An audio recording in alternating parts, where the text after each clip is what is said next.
Paix à vous les gens, je voudrais rappeler pour ceux qui ne seraient pas encore au courant qu'un homme, Ahmed Moalek, un père de famille, est emprisonné depuis le 20 octobre 2020 en isolement à cause de ses idées politiques et religieuses. Je rappelle que la liberté d'opinion est une liberté fondamentale affirmée en France dès la Déclaration des droits de l'homme et du citoyen de 1789 qui énonce en son article 10 « Nul ne doit être inquiété pour ses opinions, même religieuses ». Beaucoup de gens connaissent Ahmed et peu dénoncent cette injustice. Pourtant, lui a soutenu des gens avec qui il n'était pas du tout d'accord et il ne s'est pas réjoui non plus de ce qui leur était arrivé, notamment des gens de la communauté musulmane qui se taisent lâchement ou par intérêt, mais dans tous les cas, ça reste de la corruption. Et je ne citerai pas de nom, je les laisse avec leur bonne conscience. Où êtes-vous, gens de peu de foi? Dieu ne dit-il pas de combattre l'injustice là où elle se trouve? Aujourd'hui, c'est lui, demain, ce sera vous. Avant son arrestation, il a subi un harcèlement intense, suivi d'actes d'intimidation durant des années par des associations issues de la communauté juive, notamment leurs exécutants, la LDJ, le Bétar, le BNVCA, qui agissent en toute impunité sur le terrain et sur les réseaux sociaux. C'est dans le dossier d'instruction. Il pousse aussi des gens de la communauté dite musulmane à faire le sale boulot et ont divulgué publiquement son adresse. C'est aussi dans le dossier d'instruction. Suite à cela, il a effectivement été menacé d'agression physique et d'égorgement, preuve d'enregistrement à l'appui, que nous diffuserons sur ce groupe Facebook que je mettrai en lien, et divers comptes pour faire éclater la vérité.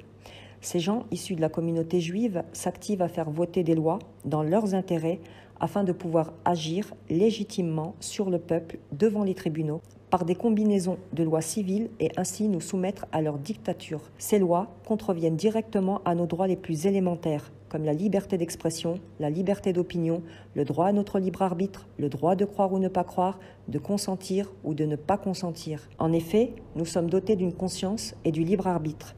Nous disons que le jugement appartient au Dieu suprême et que c'est lui que chaque être humain devrait craindre. Psaume 34, 10 « Craignez l'Éternel, vous ses saints, car rien ne manque à ceux qui le craignent. » Ahmed est un homme qui appelle à la paix.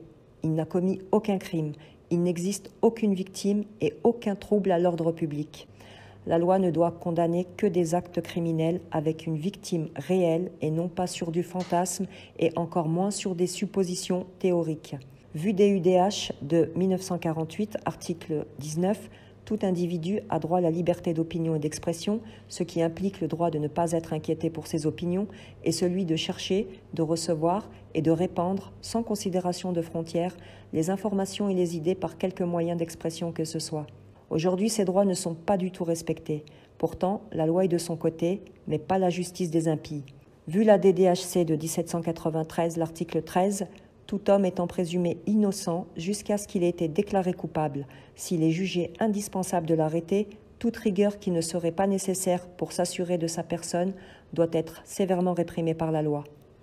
Pour ceux qui ont témoigné, réjouissez-vous. Vous avez été interrogés. Que Dieu vous compte parmi les témoins qui se lèvent. Sourate 33, les coalisés, verset 7.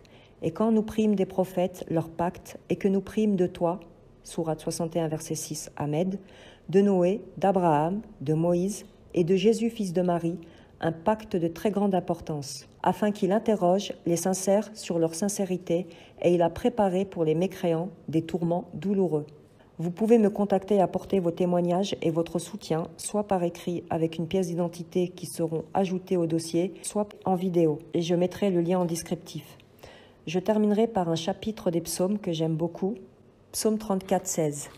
Les yeux de l'Éternel sont pour les justes, et ses oreilles sont attentives à leurs cris. La face de l'Éternel est contre ceux qui font le mal, pour retrancher de la terre leurs souvenirs. Ils crient, l'Éternel les entend, et les délivre de toute leur détresse. L'Éternel est près de ceux qui ont le cœur brisé, et il sauve ceux qui ont l'esprit froissé.